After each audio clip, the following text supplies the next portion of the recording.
हसन कौल प्रस्तुत करता है रहमतुल लिल आलमीन मौलाना सैयद अबुल आला मौदूदी रहमतुल्लाह अलैह।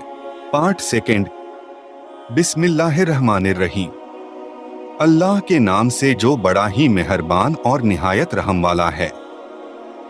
मौलाना सैयद अबुल आला मौदूदी रहमतुल्लाह अलैह ने जून और जुलाई सन 1969 ईस्वी में मुसलमानों के सामने कई सीरत कॉन्फ्रेंसों में खिताब फरमाया था। मौलाना की यही तकरीरें इकट्ठा करके एक किताब की शक्ल में पहले उर्दू में छपी और फिर यह हिंदी में छपी और ये अब वीडियो और ऑडियो की शक्ल में आपके सामने है। उम्मीद है कि यह देखने सुनने वालों के लिए अल्लाह ने चाहा तो बहुत फायदेमंद साबित होगी। रहमतुल लिल आलमीन। नबी करीम सल्लल्लाहु अलैहि वसल्लम के मुबारक ज़माने में दुनिया के हालात जिस प्रकार के थे उनकी निशानदेही कुरान की इस आयत से होती है।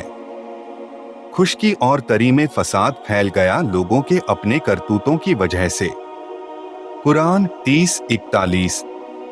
यानी खुश्की और तरी में फसाद की जो कैफियत फैली हुई थी वह लोगों के अपने कर्मों और करतूतों का नतीजा थी।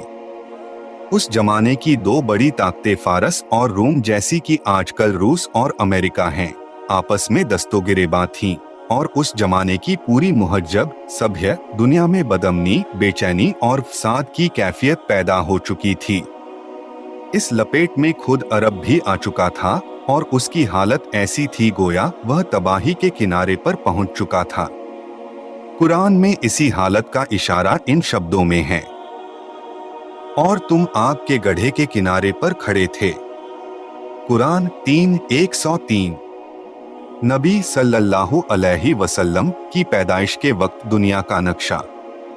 तारीख का मुताला करने वाला इंसान जो अरब की उस वक्त की हालत को जानता है अच्छी तरह समझ सकता है कि कुरान ने कितना सही नक्शा उस वक्त के अरब के हालात का खींचा है। कबीलों के बीच कई तरह की गुमराहियों के नतीजे में और जाहिली असबियतों, बेजा तरफदारियों और रिश्तेदारियों की वजह से इस कसरत अधिकता से जंगें होती थीं कि उनमें से कुछ जंगें 100 साल तक होती रहीं।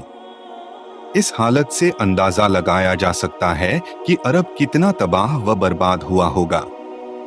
फिर अरब की अपनी आज़ादी की कैफियत यह थी कि यमन पर हबश का कब्जा था और बाकी अरब का कुछ हिस्सा ईरान के कब्जे अधीनता में था और कुछ रूमी असर के मातेहत। पूरी अरब दुनिया जिहालत में डूबी हुई थी और उस वक्त की दो बड़ी ताकतों ईरान और रोम की वही अखलाकी और सियासी हालत थी जो आजकल अमेरिका और रूस की है। इस हालत में जबकि दुनिया कबायली तरफदारियों और मुख्तलिफ किस्म की गिरोहबंदियों में जिनकी सरबराही ईरान और रूम कर रहे थे बटी हुई थी।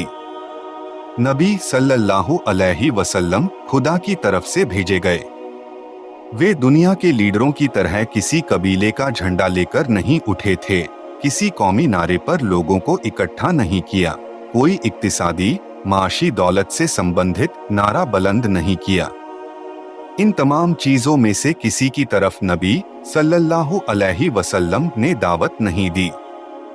जिस चीज की नबी सल्लल्लाहु अलैहि वसल्लम ने दावत दी उसका पहला जुज अंश यह था कि तमाम इंसानों को तमाम बंदगियां छोड़कर सिर्फ एक खुदा की बंदगी करनी चाहिए। सारे इंसानों को तौहीद की दावत। आगे जारी रहेगा इंशाअल्लाह। पार्ट 3 देखना न भूले। For more Voice of Islam, check out hasancall.com and YouTube channel @HassanCall Voice. Like and share the video and subscribe the channel.